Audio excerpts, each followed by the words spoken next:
प्रकार का डर अगर आपके अंदर है तो उस डर को दूर करने के लिए आज हम आपके लिए टॉपिक लाए हैं जो कि मसीह के वचन के अनुसार आपको बताएंगे और बहुत ही महत्वपूर्ण वचन है। इसको छोड़ करके कृपया ना जाएं। जो कि वचन है यशायाह 41 का 10, भजन संहिता 23 का 4, यहोशू 1 का 9, दूसरा तीमुथियुस 1 का 7। तो ये वचन जो है हमें दिलाते हैं हमेशा परमेश्वर हमारे साथ रहता है और थामे हुए और वह हमें शक्ति और साहस देता है, इसलिए हमें डरने की जरूरत नहीं है।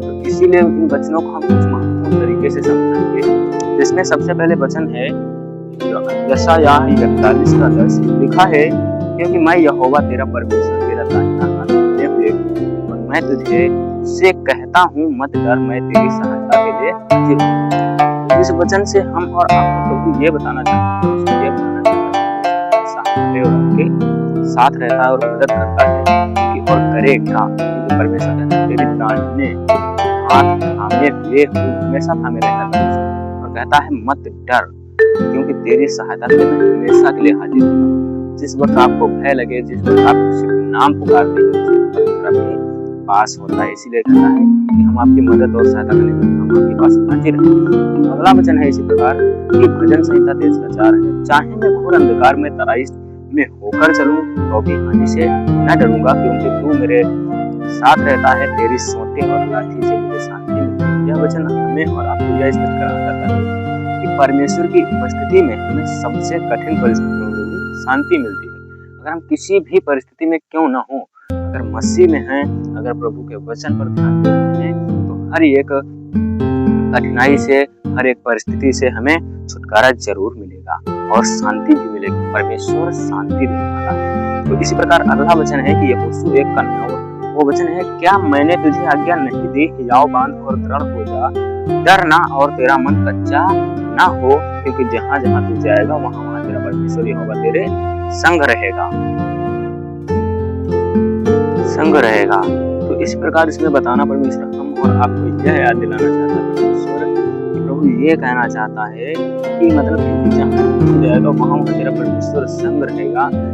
यह हमें वचन याद दिलाता है कि हमें डरना नहीं चाहिए, क्योंकि जहाँ आप किसी भी जगह पे हो, किसी भी परिस्थिति में हो, आपको परमेश्वर हमेशा साथ रहता है, आपको हमेशा छोड़ता नहीं है और आपके हर एक डर को दूर करने के लिए अपने देता है।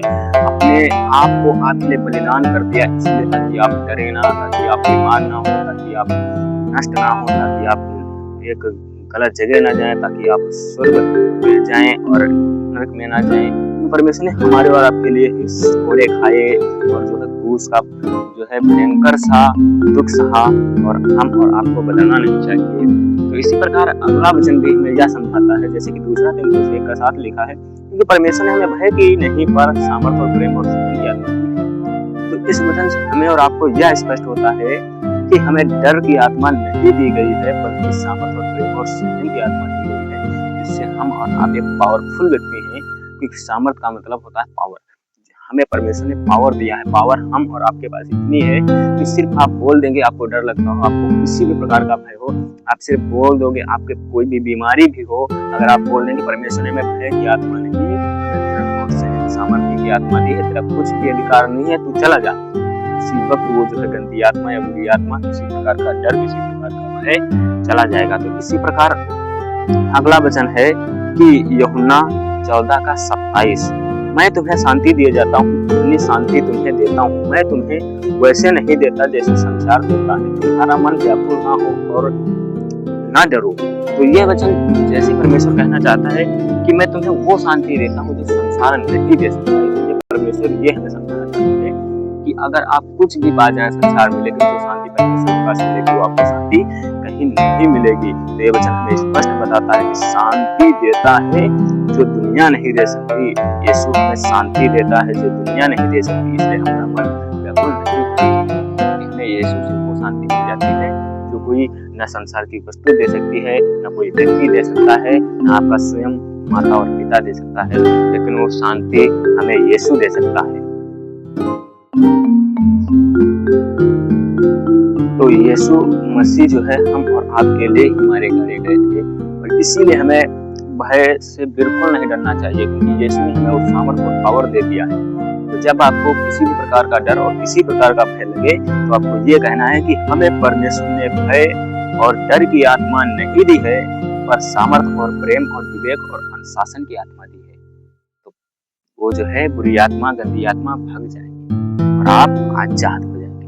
तो आपको मालूम होना चाहिए कि हर एक चीज में सबसे बड़ा होता है अनुशासन। अगर आप अनुशासित व्यक्ति हैं तो आपका जीवन सफल रहेगा। किसी भी प्रकार के क्यों ना हो, अगर अनुशासन के कार्य करते हैं, अनुशासन के अनुसार चलते हैं तो आप जरूर सक्सेसफुल हो जाएंगे। अगर आप मसीह में परमेश्वर के वचनों को पालन करते हैं, फॉलो करते हैं, तो उसे अनुशासन कहते हैं। अनुशासन यानी कि एक भी भूल चूक को मतलब बार बार रिपीट करना, यानी कि उसे सही करना, अपने आप को सही मार्ग पे चलाना, यही अनुशासन कहलाता है। अनुशासन किसी भी अगर वचन बताया गया कि आपको चोरी नहीं करना तो आपको चोरी नहीं करना चाहिए, वो अनुशासन है। तो हमें अनुशासित व्यक्ति बनना चाहिए। और प्रभु यीशु मसीह में आप सभी को जय मसीह।